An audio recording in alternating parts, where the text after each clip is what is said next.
Welcome to Front and Center Ice, presented by Run Pure Sports. I'm your host, JC Zargo, joined as always by the betting man, Tanner Smith.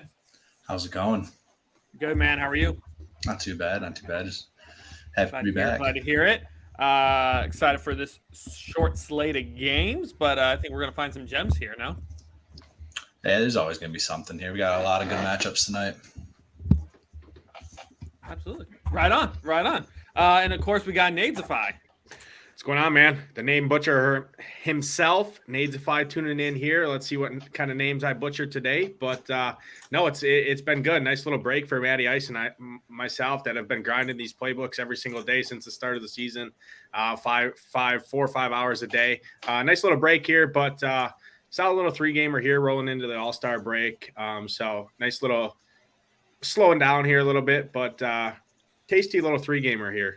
It looks like that I can see, and I think we can find some good edges in this one for sure. Absolutely. I like these games. I think there's some good value and some different edges that can be found in them. Speaking of butchering names, I think it's really funny that the Fax Man always calls you Natty. Yeah, it's become a bit at this point. I don't think he even knows. Oh, he has no clue. He every time it's always Natty, yeah. and JJ's tried to correct him, and he's like, nah, he's always going to be Natty to me. It's funny, John. I was on one of the shows when he tried to correct him, and it's like he's like, no. It's like it's my name for him, as if he hasn't just been mispronouncing it all this time. Right. I always. And getting a nice appearance from Matty Ice. Matty, how you doing? Not too bad, boys. How you guys doing? We got a nice little 3-gamer here before the All-Star break. Let's pad the bankroll a little bit and take a couple days off.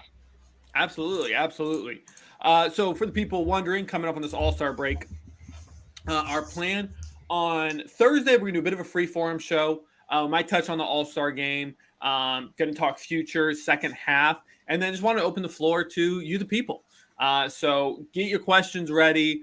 Hockey related, DFS related, betting related, whatever it is, you can tweet them at me or any of the guys at Nadesify, at Daddy Zargs. If you're going to tweet them at Matty Ice, be careful. There is another Matty Ice that constantly gets tagged. Holy Whisperer Matty Ice. But yeah, bring him to the chat wherever. We're gonna do a little Q&A on Thursday, and then likely no show Saturday, right, boys? So there's nothing. Yeah, Saturday I don't think I'll be around. So there ain't gonna be much going on anyways. So exactly. We'll get to the All-Star game for sure, and then we'll have that morning off, which us Central Timers love. You can say that again. 8 a.m. on Saturday comes early. But we'll jump into it, hammer out this 3-game slate, maybe touch on tomorrow's game, at least from a betting perspective. But of course, before we jump into the show, we're chatting pre-show about the Horvat trade. Getting a little contentious backstage. I said, let's get the people's opinion.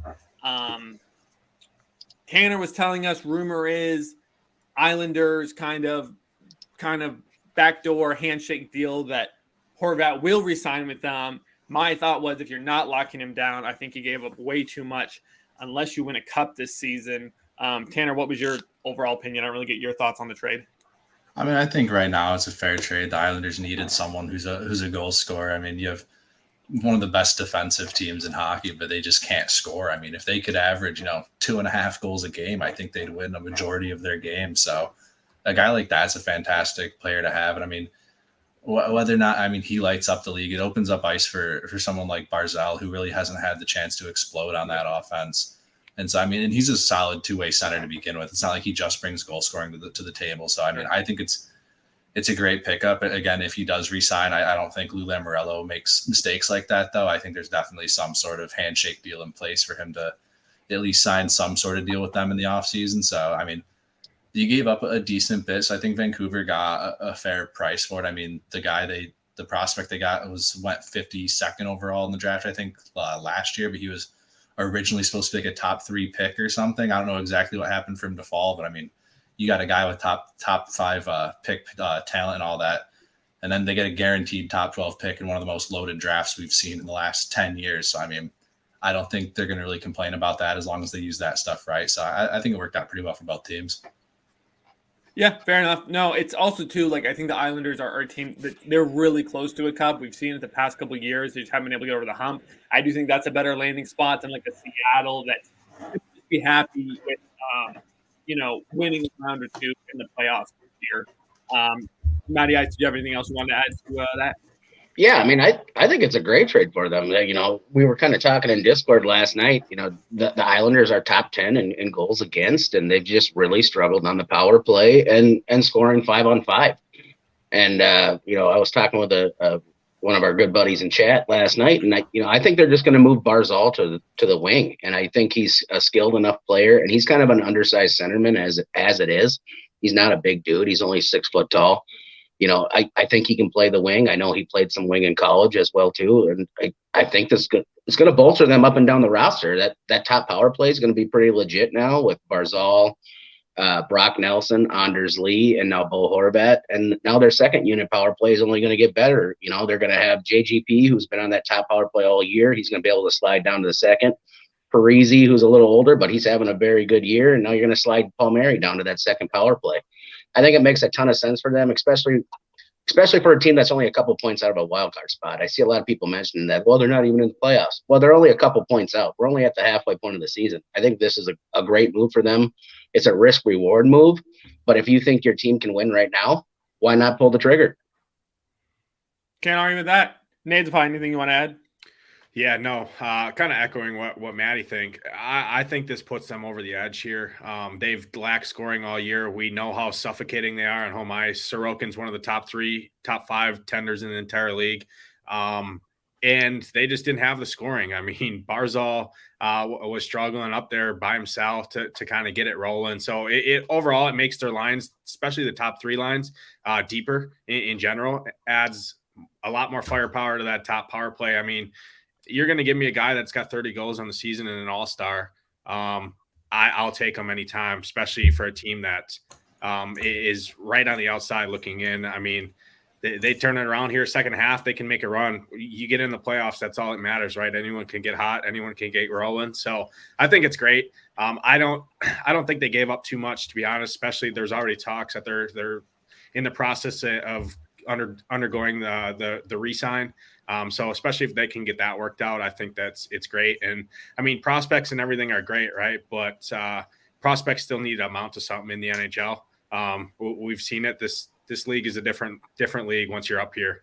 These guys are bigger, faster, stronger. The game plays different.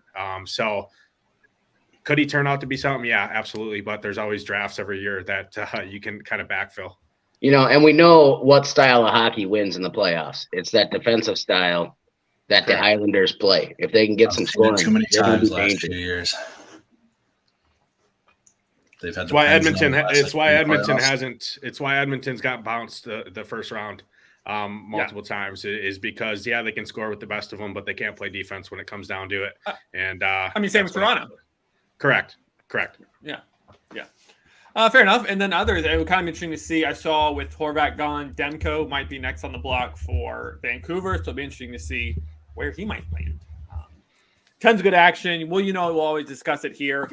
Maybe we'll have more to talk about come Thursday's show.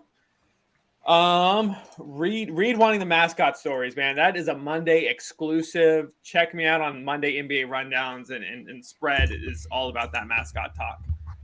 Diving into that area of my life. We're going to jump into this NHL slate. First one on the board, Los Angeles Kings visiting the Carolina Hurricanes. Hurricanes, man, they're playing a lot of hockey. They played, defeated the Bruins on Sunday. They play today, and then they play again tomorrow. So they're really getting their games in before the break. They're playing great hockey, though. It's always an impressive feat when you beat Boston.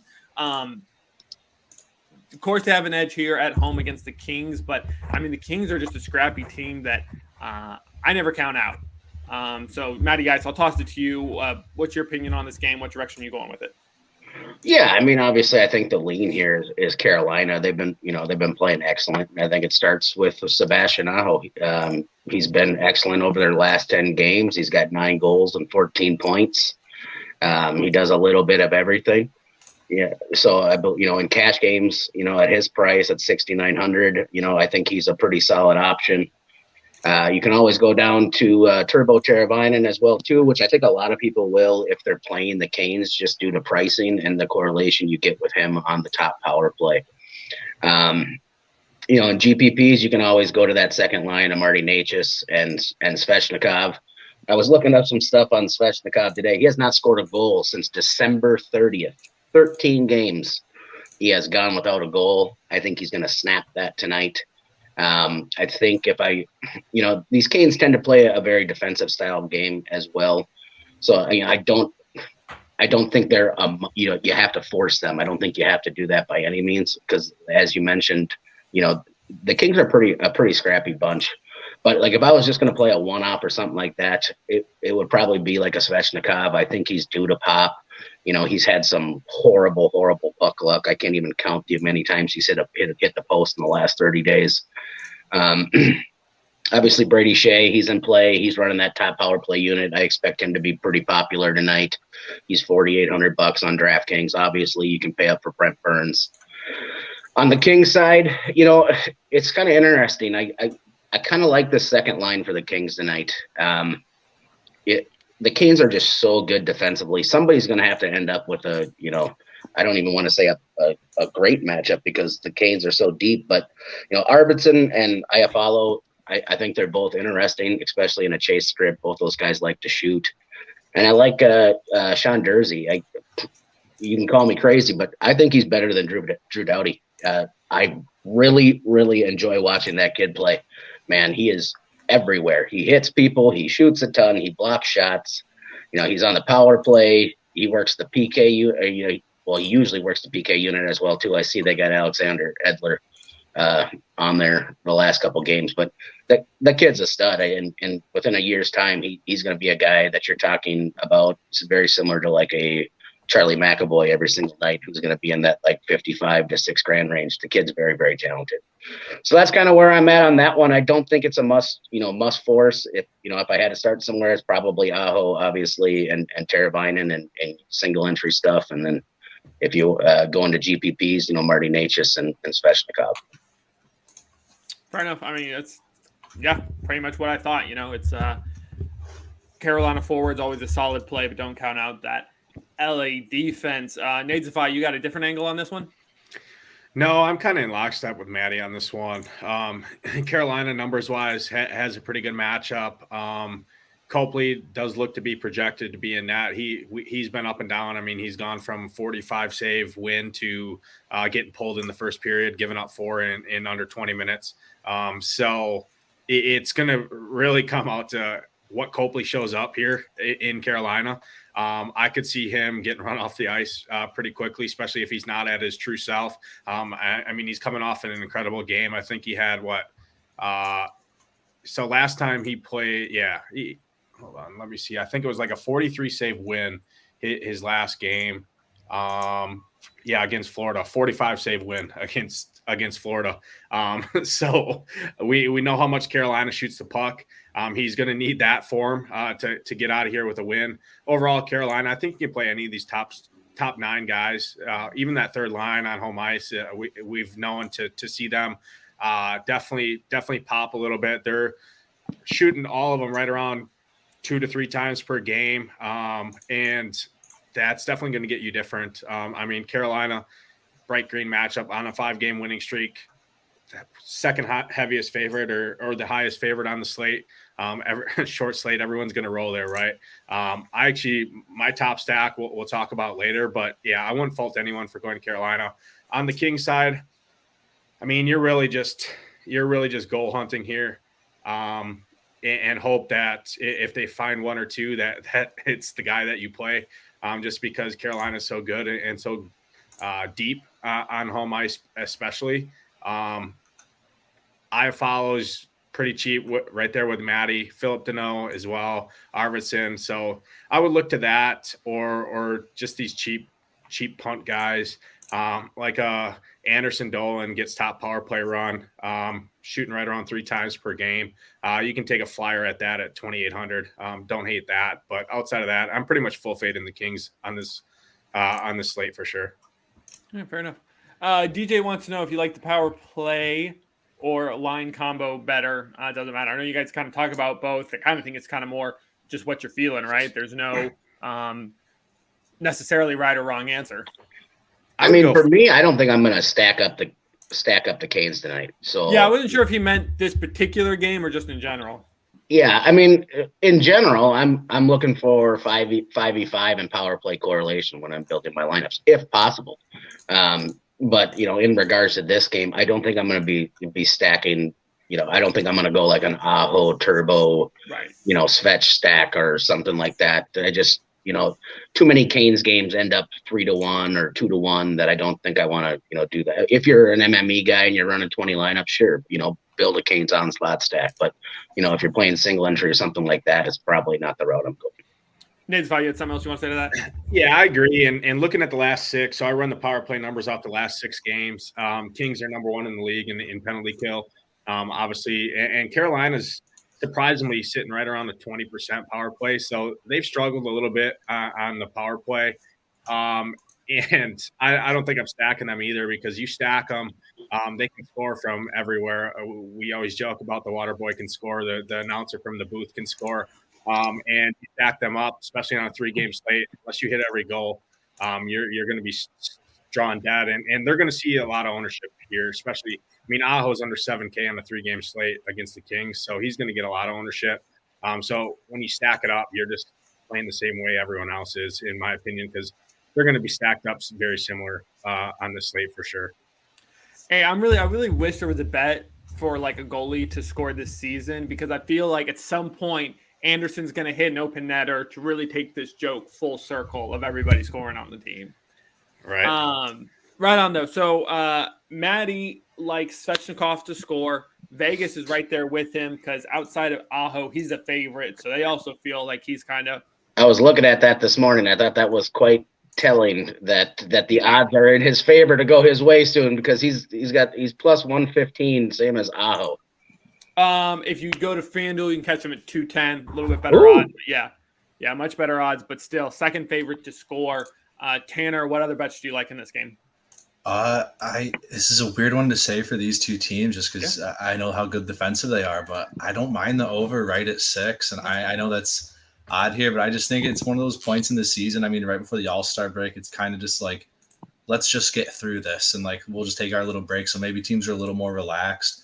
I know Rod the Bod doesn't know what the word relax means, so maybe I'm just completely off there. But I mean, like you said, the Hurricanes have played a ton of hockey lately. The Kings are on game 5, I think, of a road trip right now. So this is game 6 of a East Coast road trip, which it's slightly not like them, because I'm sure they're ready to get home at this. That's what I mean. Is I think both these teams are just kind of like, let's just get into this, like, and let's just get to the All-Star break, get a week off. And looking at like both these teams have hit that 6 goal marker 7 of their last 10 games, not together, just individually. So I think we might see some goals here. I mean, Copley hasn't been stellar lately. He's allowing around 3 goals against in recent games. And I don't think Freddie Anderson's all that good. I mean, he's allowing – where'd it go? He's got, Swiss cheese.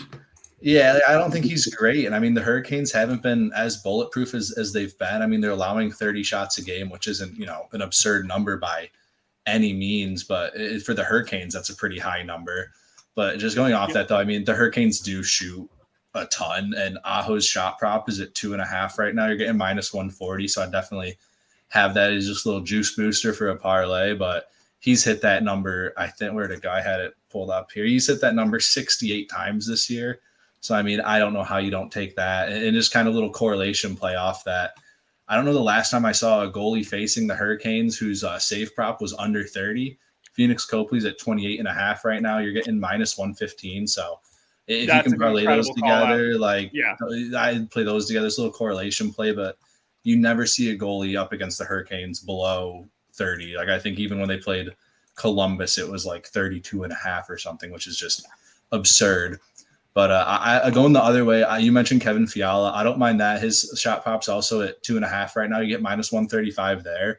He's been playing great. Of his last 14 games, he's hit that 2.5 marker, 12 of the 14 games. So I just think, like I said, Carolina's been a little leakier, shots-wise lately. So I definitely think, and like you said, a trailing script here, they're going to be shooting the puck more. So I definitely think you can take that shot prop going the other way. But Yeah, I mean, maybe if I'm wrong, I'm wrong, but I kind of think we see a few goals here. I think we see a push at worst going for that over. Yeah. I mean, we the people kind of pointing out that it's a tough call, but here's the thing about front and center ice: we kill anytime goal scorers. We kill correlation and DFS and puck lines and alt lines. We suck at totals. That's just our staple. So the fact that Tanner wants to go off the wall, I love it. I'll be on it. I will gladly ride this over with you. You look at it, you think under. It means we got to go over. I will gladly ride with you. So that's a good call out and fantastic call out on Copley. I hadn't looked at that yet, but you're right. Yeah, I really like that one. That's probably my favorite play of this game, just given the payout and the number I'm seeing. DJ also can't argue with that, man. Like we talk about, anyone can score in Carolina, so no one here is going to fault you for jumping on that second line for sure. I think Aho scores for the record tonight, though. He has pretty good history against the Kings, and he's playing well. He does. He's playing well right now. His odds are, I mean, it's basically a pick him to score a goal too. So Vegas agrees. Vegas kind of knows. I definitely think he scores, but is that going to be enough at his ownership on the slate? I'm not sure. So I don't love him, but anytime you get Aho playing as well as he is right now, under 7K, it's not a bad play. Yeah. Great coverage on that game. We'll keep it moving though. Ottawa Senators visiting the Montreal Canadiens. They played on Saturday, and Ottawa absolutely shit pumped them 5-0. They go to Montreal after playing in Ottawa. Monster Truck was in net Saturday, though. Today, the Canadiens have Jake Allen in net. So I'm guessing we're expecting a different result here, Nate. I actually have Ottawa in my top stack of the board. If I'm looking at the underlying, so I actually added another metric to my sheet, expected goals for and against, which is a pretty good metric to look at as well. Gives you kind of a gut check on their actual goals for and the goals against last five. And Montreal is actually worse in expected goals against than what they're giving up currently right now. And same thing for Ottawa. They're second in the league on the road in expected goals for. So some pretty bad puck luck there. And I think they stomped this team again here. It pains me a little bit to go against my hero and RPS hero, Jake Allen. I played him his last start. He did well. 17 DK points at like 7K or something he got, which was good. And he gave up 4 goals. That just shows you his upside. Can you play him? Yeah. I mean, I'm never going to tell anyone they can't play a $7,200 Jake Allen for as much money as he's made RPS. I definitely don't hate it, but I'm all full bore on the Sens here. Either of these top 2 lines, I actually lean the second line more. I have my goal scorer in this game, Claude Giroux, plus 230 on DraftKings. I think he pots one for sure. He's playing incredible hockey right now. Has 4 goals in his last 3 games, and 2 of those came from that last game against Montreal. So I like him a lot. He's 5,700, gets second power play run, second line. Stack him up with Big Cat and grab any of those top 3 guys as well in that top line. I think the Sens kind of handle him pretty easy here. Montreal side, Ottawa can be leaky. It's the only issue is who are you grabbing on this Montreal side? I think every one of their players is under 5K or just about. So they're definitely got a lot of value on their side. Guy like Josh Anderson can always be played. Suzuki's the last standing man on that top line, and he's skating with Anderson. So not a terrible play there, but overall, I don't like much on the Habs side. I don't know if Matty found any other gems. He's usually pretty good at looking at some of these gems, but full bore for Ottawa for me. All right, fair enough. Tanner, man, what side are you on this one? Yeah, I mean, Jared's going to be mad at me because we were talking about, possibly playing Jake Allen tonight is the deal breaker there, but I got to go with the Sens, man. Just looking at some of these numbers, just numbers wise, it should be an absolute shit kicking, but I do like them to cover that puck line plus 130 on DraftKings. They're just Montreal. I mean, they got a few of their D guys back, so they should be a little bit better, but just going through their roster, man, it's just bad. When you click on NHL.com, like the the game matchups and you look at the list of injured players, it is a phone book. And it's just, I don't know if they can keep up with this Ottawa team. It's just, they've been playing so well lately. They're just they've been scoring some decent amount of goals, but I think my favorite play of the night is I got my goal scorer prop, Thomas Chabot, plus 390 on DraftKings. Montreal, they're one of the worst teams against defensemen. They're allowing, where I had it up here, they're allowing like 9 shots a game against defensemen. He's their number one D guy. He's on that top power play. I mean, he's been shooting a ton lately. He's averaging, he's had over, 3 or 4 shots a game lately. And just in a game like this, I expect him to just be firing the puck, even with their D guys back in the lineup for Montreal. I mean, the D guys don't cover D guys in the defensive zone. So you're still going to be getting those, probably AHL level guys that are up on the points covering them. So you give them on the power play a few times. I think he's going to find a good chance to pot one. So I really like him to score tonight, but going the other way back with the save props here. I mean, Jake Allen, we know he's the RPS hero. His save props at 29.5. And I do really like that just looking at this because, I mean, Montreal's giving up almost 35 shots against and Ottawa's taking almost 38 shots. So just looking at averages here, I think that 29.5 number is a pretty fair number to take. And you get minus 115 on that. So obviously Vegas thinks he gets there too, but I really like that. But yeah, I think Ottawa gives it to him here pretty good. Montreal, I like them healthy on home ice, but man, this lineup is just brutal right now. Yeah. No, it's hard to argue with that narrative. I mean, they just got pounded by them. Then they got to come home right before the All-Star break. It's kind of hard to definitely muster up the energy to go out there and give it the work.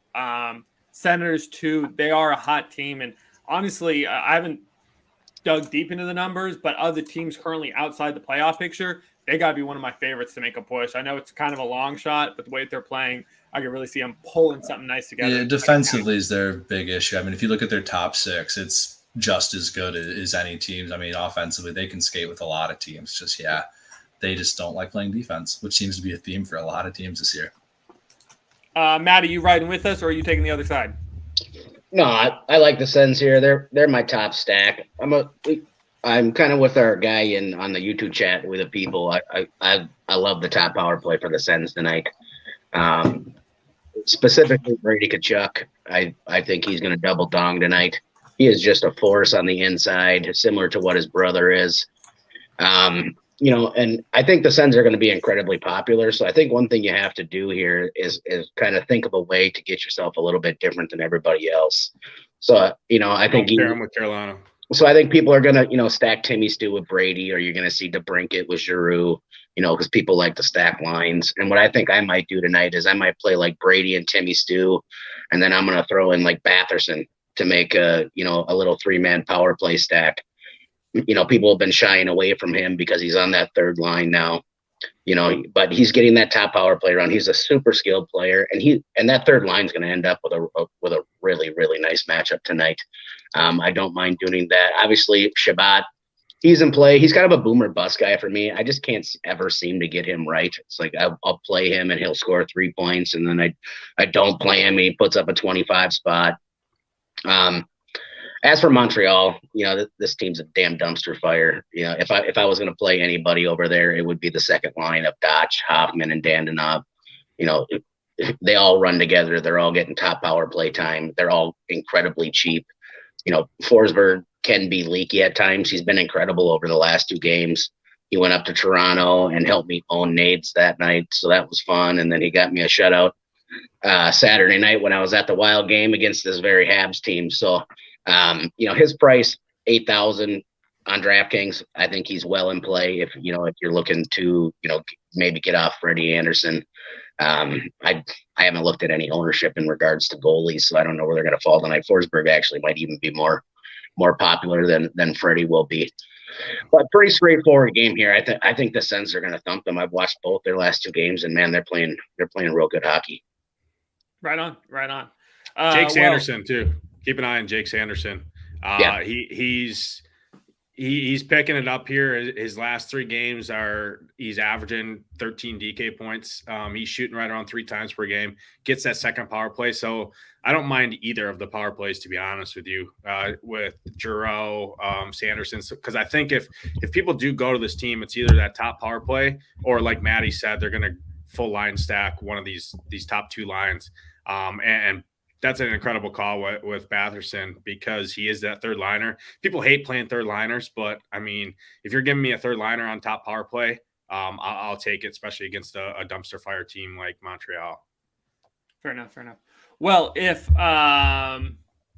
Montreal does come through, or if Jake Allen has a great game, everyone be sure to give Jared his flowers in the Discord. But this full panel is on Ottawa tonight. As a reminder, we are presented by Run Pure Sports. We do so much content for free for y'all because we love you. But if you want this level of analysis every day on every single sport, you got to be a member. Come check us out. Great time to join right now. You can get 15% off your initial membership cost. So whatever you want to sign up for a month, a year, get 15% off that using code Zargo15, Tanner Smith 15, Matty Ice 15. Or Nadesify 15, whoever your favorite panel member is, whoever you want to show some love, use their code, come join the fun. We're in the Discord all day, every day, and every day we're dropping the info, dropping the intel, and helping y'all win money. It's a small price to pay to win a lot of money. But we keep it moving. The last game on this short slate is an interesting one. Washington Capitals visiting the Columbus Blue Jackets.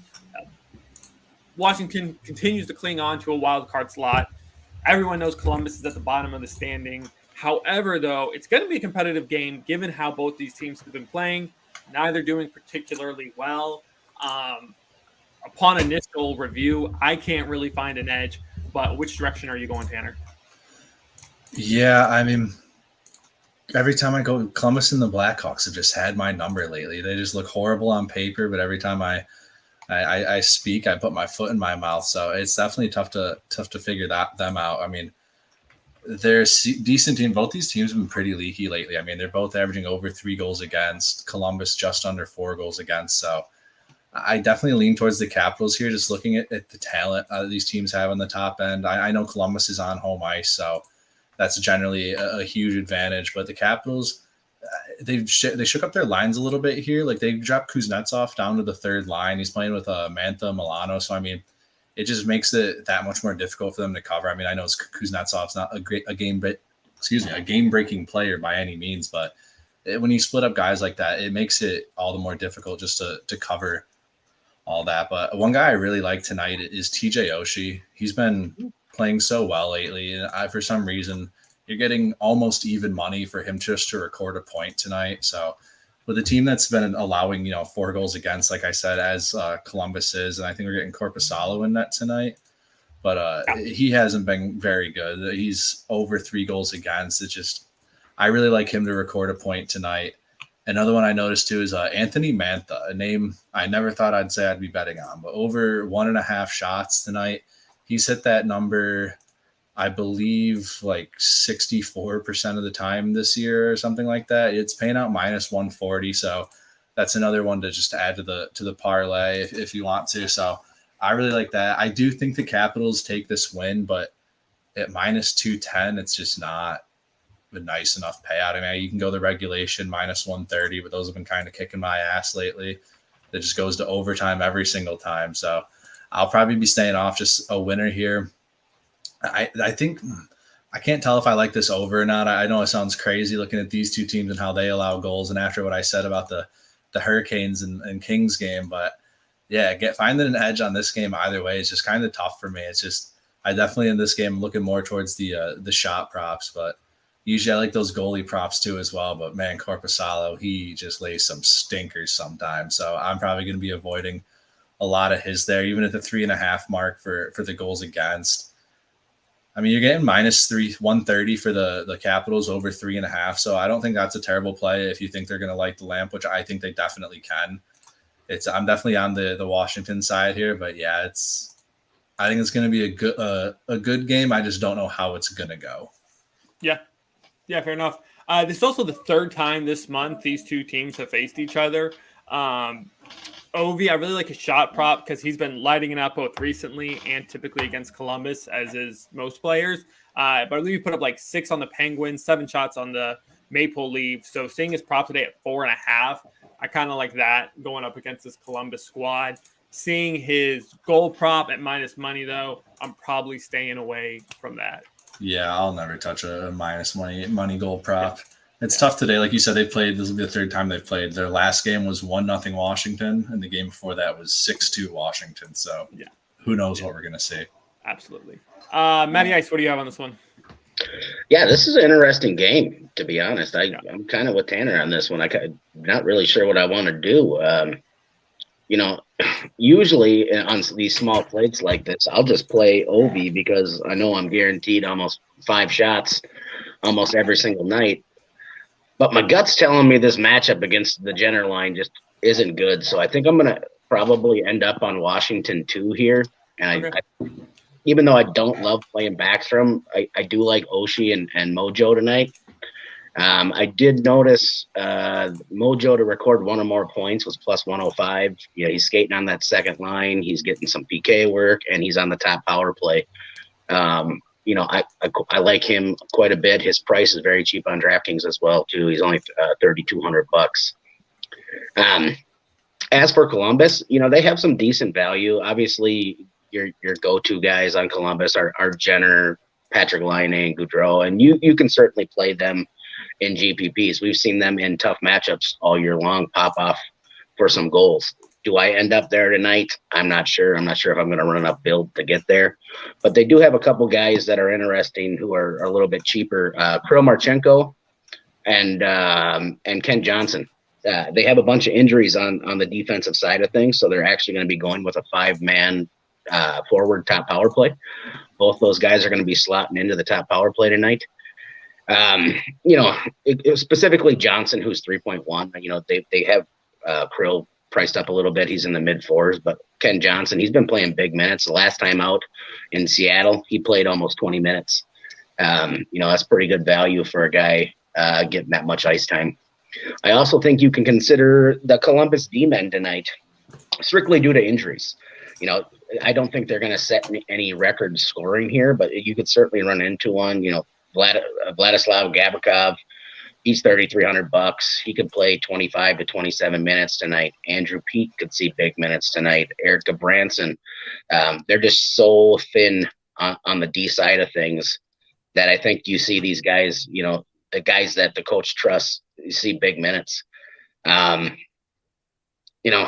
than that, that's probably what I'm looking at. I think I'm going to probably end up playing a few of the cheaper caps and maybe a few cheap defensemen. For Columbus, they've done a good job of blocking shots, and I've been kind of riding these cheap Columbus D-men for the last few weeks when I've needed, kind of a punt and play where I'm not expecting him to score a goal, but I'm looking to get that, 9 to 11 points with blocks and a couple shots. So that's kind of the route I'll go on this one. I don't have a strong lean on which team wins this one because, like Tanner said, Columbus is just one of those weird teams, right? You'll watch them one night and they get absolutely railroaded, and then they'll go somewhere else and they'll look like a competent team. So, I don't think I would be betting on either side of this game. If I was going to wager something on this, I think it would be the Marcus Johansson point or more at plus 105. Right on. Plus 105. Okay. Right on. Nate's 5 closing remarks on this game. Yeah, I think some's telling me Columbus wins this game here. I think people are going to slam the Caps just because it's against Columbus. And this is going to be their 4th time playing. We saw last game was a 1-0 game. Columbus last time in Columbus played them to a 4-3 loss. I think they can. It definitely helps that Lindgren is projected to be a net for me for the Caps. He's got 7 goals against in his last 2 against the Jackets here. I do think we see goals just because both goaltenders are pretty leaky in this one. And that Columbus top line especially is playing incredible. And we're not talking about Krill the Thrill here, but Kirill Marchenko, as Matty noted. There is 2 Kirills in the league, and both are pretty solid, actually, in my opinion. Obviously, one's far and away the better player, but this kid is playing pretty good here. For the role that he's gotten thrown into due to injury. So I definitely, and at his price tag, I mean, he's cheap, top power play. I'm seeing it does look like Bajork is going to be slotting into that top power play that's what I'm seeing, but they could run the 5 forwards. I mean, he's 3,400 as a D-man. You're basically hoping to get lucky on that power play and him to pick an apple or to record some shots there. Yeah, Nate, you're right. They're going to move Bjork to that power play. Yeah. So that's some boosted value there for him. He's 3,400. Another guy, Andrew Peak, he's 3,400. Bjork might be cheaper actually because Peak is 3,400. He's going to block at least 2.5, 3 shots a game this game for sure. That's right around his average. He's 3,400. So these guys are going to play. They have to play 24 to 27 minutes because they have no other defenders out there. So increased ice time obviously helps in terms of fantasy production. So I actually lean slightly to Columbus here. I don't know how much I really play any of these Washington guys. Obviously, you can always play Ovi, but I don't love the matchup as much as same thing with that Matty said, right? I just don't love the matchup. And looking at his history too, he just hasn't fared well. And Boone I don't know if Boone's played every game as of late. It does look like he was back. So yeah, it must just be a matchup thing for Ovi there. I think he's going to draw a lot of ownership too, just from name recognition alone on a 3-game slate. I'll be under on him. And definitely, I think this Columbus top line might be under-owned here and could pop here for sure, especially on a 3-game slate. No one likes playing Columbus, and everyone thinks Washington as Caps are a way better team, which they're a better team, but from DFS, that's all I care about. And you're going to give me an unowned Columbus squad who's playing well, scoring goals, and it definitely makes some good sense here, I think. Fair enough. We the people on Backstrom at plus 320. Can't argue with that. It is a nut matchup for centers. Okay. It's a nut matchup for centers, yeah. He also wants to know any love for TVR as a defenseman. Going to be honest, I'm not sure who that is. Trevor Van Riemdijk. Yeah. He's more of a shot block expert than he is a shot expert, so you're hoping he hits that block bonus fantasy-wise. He's 3,800, not the worst. It is a small slate. His floor has been about 8 DK points in his last 5, so you could do worse for that. Not a terrible play, but I think one point I want to make on these defensemen too, when we're looking at cheap guys, I think you have to think about game script and how you think the game's going to go, right?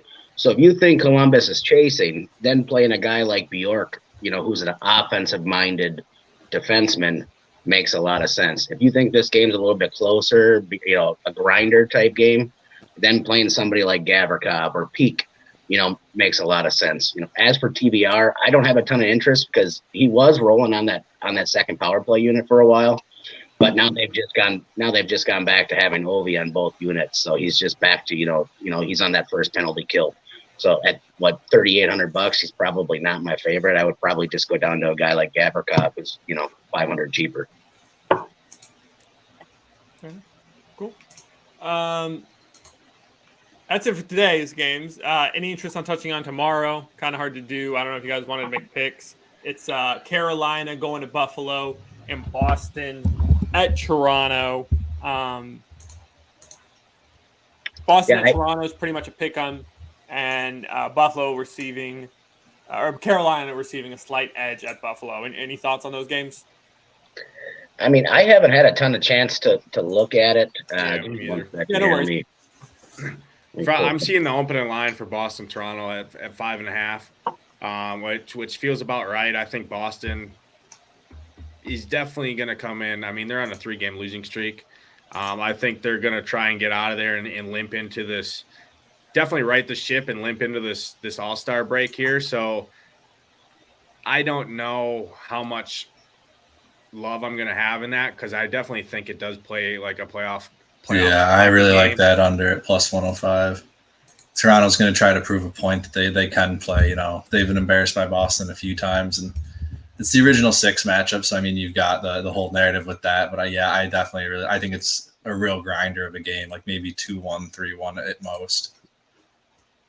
Matty, yeah, you want to add to that?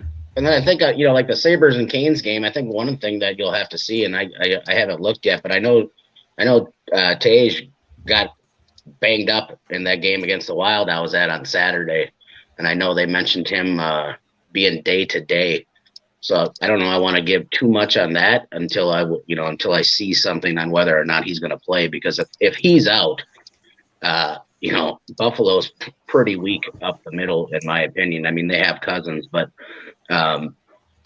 I would need to see something on his status before I would want to say something. I can see him sitting, to be honest, going into the All-Star break, give him some time off. I mean, without him, that team is shambles, to be honest, more than they already are. God, I talked so much shit to him on Saturday night. I was just hollering at him all night.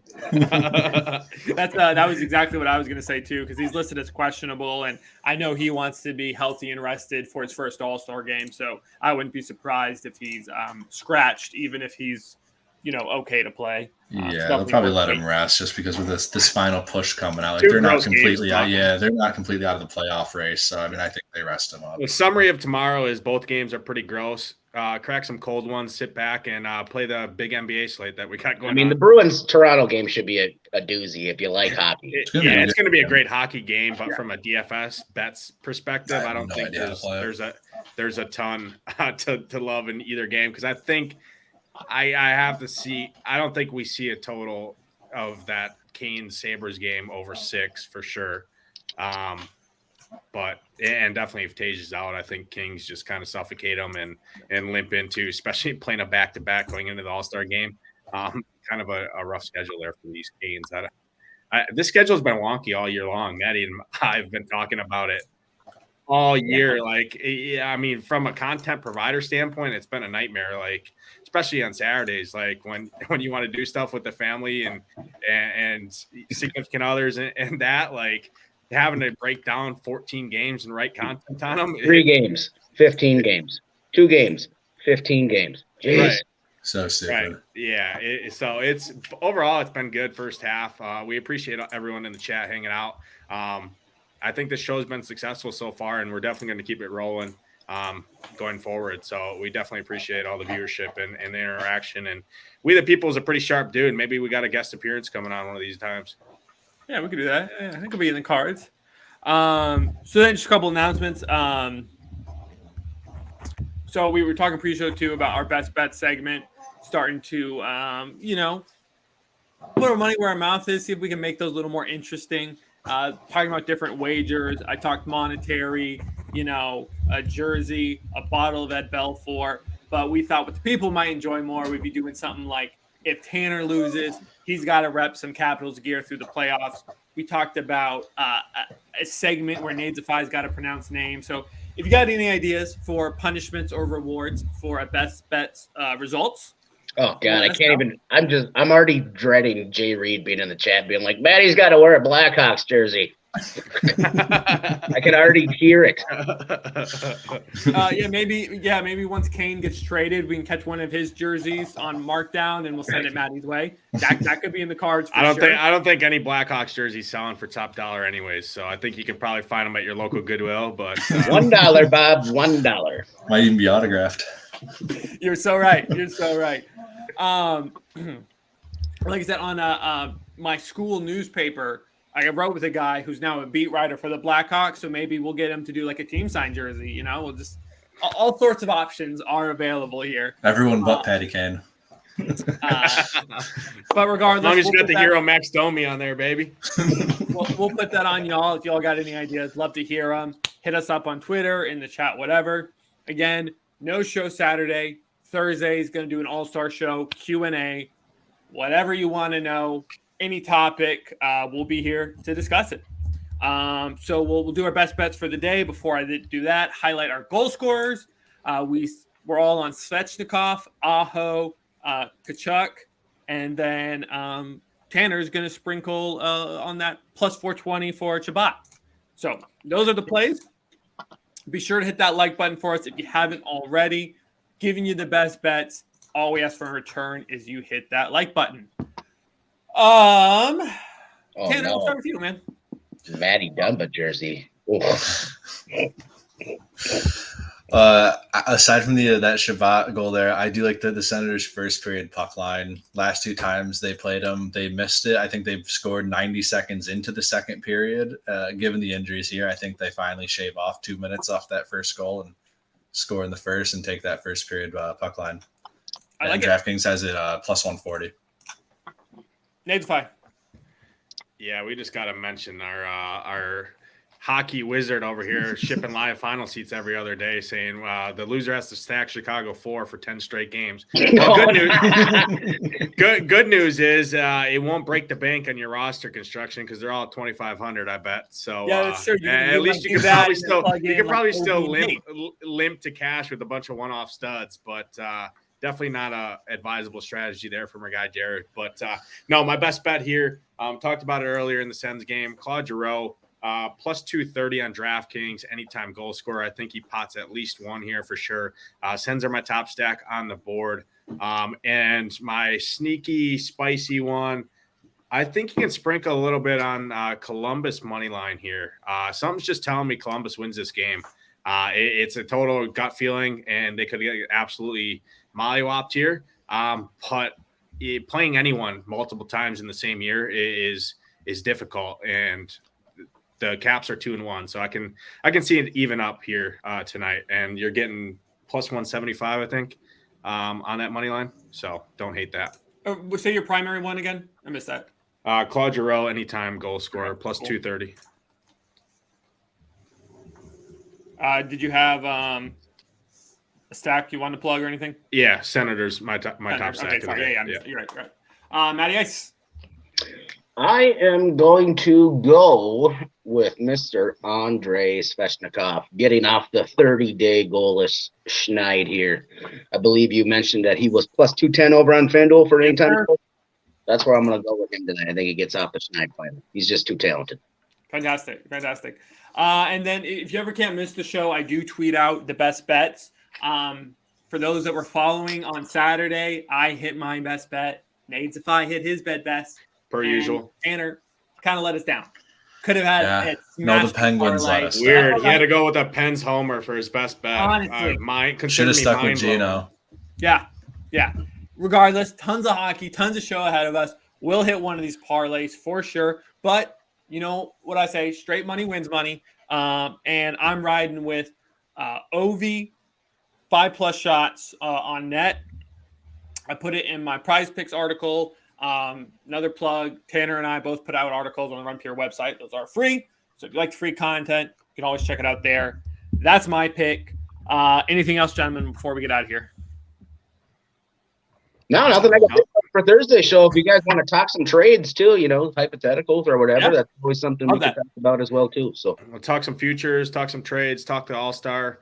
Maybe we'll check some All-Star props out, see what they got going for that. Yeah, I'm excited to see those. Yeah, I think there's going to be some with the Chuck brothers playing together. I think we can find something fun there. So yeah, going to be a fun show on Thursday. Be sure to join us, share it with your friends.